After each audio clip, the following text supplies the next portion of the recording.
Annule ton voyage. Ta sœur a besoin que tu gardes les enfants. C'est la première chose que ma mère a dite au téléphone. Ni bonjour, ni chaleur, juste une exigence balancée dans ma vie comme une décision irrévocable. J'étais debout. Dans ma chambre, 2 valises ouvertes étalées au sol.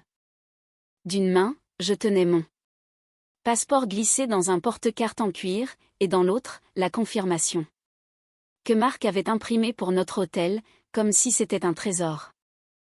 Je m'appelle Alice, j'ai 35 ans. Je travaille comme spécialiste en conformité pour une entreprise de matériel médical à Lyon, et pendant 5 longues années.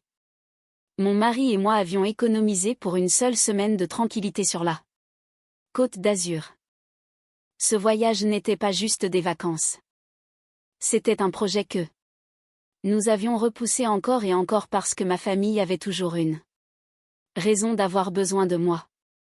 Il y avait toujours une situation, toujours une urgence qui finissait par tomber sur mes épaules. J'avais récupéré les enfants à l'école, réglé des factures de dernière minute, réorganisé mon emploi du temps. Si souvent que mes propres projets commençaient à sembler optionnels. Mais ce voyage devait être différent. C'était notre anniversaire de mariage. Pas d'interruption, pas d'obligation, juste nous deux et l'océan. Et puis, moins de 12 heures avant notre vol, ma mère a appelé pour tout annuler. Comme si de rien n'était. Ta sœur a une formation cette semaine, a-t-elle déclaré, la voix calme mais ferme, comme si elle m'expliquait une évidence. Elle a besoin que tu gardes les enfants. Je fixais ma valise, essayant d'assimiler sa demande. Notre vol est demain matin, ai-je dit lentement. Espérant qu'en le disant à voix haute, elle réaliserait combien c'était déraisonnable. Au lieu de cela, elle a poussé un soupir, celui qui laisse entendre que c'est moi qui suis difficile. C'est exactement pour cela que j'appelle maintenant, a-t-elle répondu. Ton père et moi ne pouvons pas gérer 3 enfants pendant une semaine. La famille passe avant tout. Marc comprendra. Avant que je puisse répondre, mon téléphone a vibré avec un message de mon père, ne sois pas égoïste. Annule ton voyage. La famille passe avant tout. C'est à ce moment-là que tout a basculé. Pas avec un grand bruit, ni de manière dramatique, mais quelque chose en moi est devenu calme et limpide. Ils ne demandaient pas de l'aide. Ils avaient déjà décidé que mon temps, mon mariage et tout ce pourquoi j'avais travaillé pouvait être mis de côté parce que cela les arrangeait. Marc se tenait tranquillement sur le pas de la porte, observant. Mon expression changeait tandis que ma mère continuait de me donner des instructions comme si j'avais déjà accepté. Je l'ai coupé avec un seul mot. Non. Le silence qui a suivi semblait plus lourd que n'importe quelle dispute. Puis elle a ri, un rire sec et incrédule, comme si elle venait d'entendre quelque chose d'absurde. Pardon, a-t-elle dit. J'ai regardé mon mari, puis la vie que nous avions passé des années à retarder, et je l'ai répété, plus fermement cette fois, non. Nous partons en voyage. Ce qui a suivi n'a pas été une seule explosion, mais une série de vagues. Ma mère a changé de ton, doucereuse et contrôlée, comme elle le faisait toujours. Quand elle voulait me faire passer pour le problème. Alice, ne rends pas les choses laides, a-t-elle dit, comme si c'était moi qui créais le conflit. Cette phrase m'avait suivi toute ma vie. Dès que ma sœur faisait une erreur, c'était moi qui réparais. Quand elle oubliait quelque chose, c'était moi qui le livrais.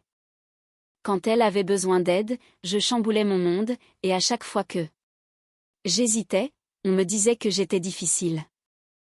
Debout dans cette chambre, la vérité est enfin apparue. Leur vie fonctionnait bien parce que la mienne ne cessait de plier. Ils avaient construit un système où ma culpabilité portait leur responsabilité, et maintenant que je refusais, tout semblait s'écrouler. Pour eux. Mais en réalité, le système n'avait jamais été équilibré. Les appels ont commencé immédiatement après que j'ai raccroché. Ma sœur a appelé, puis mon père, puis ma mère à nouveau. Le téléphone ne cessait de vibrer. Ma poitrine se serrait à chaque vibration, comme si mon corps était conditionné à répondre avant même que mon esprit ne puisse réfléchir. Marc a doucement pris le téléphone de ma main et l'a posé sur le lit. Il n'a pas dit grand-chose, il m'a juste demandé de continuer à faire ma valise. Il y avait quelque chose d'apaisant dans sa façon de le dire, comme s'il me rappelait que ma vie m'appartenait encore.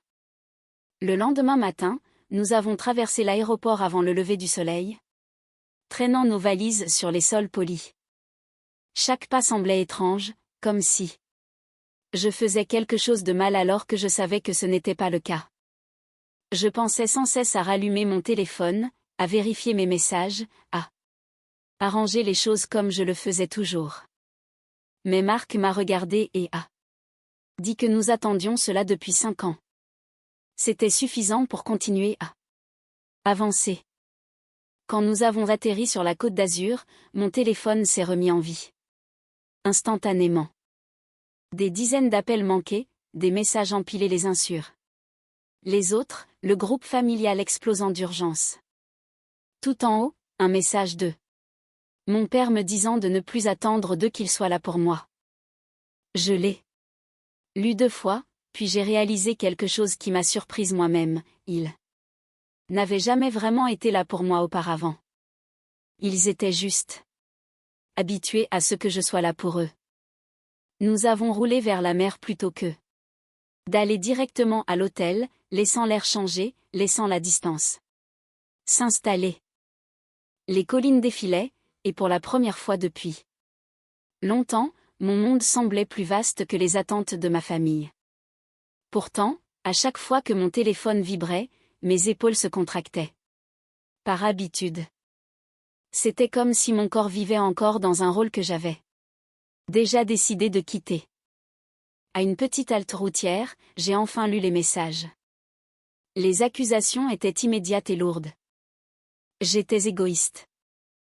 J'avais tout gâché. Les enfants demandaient pourquoi je ne m'intéressais pas à eux.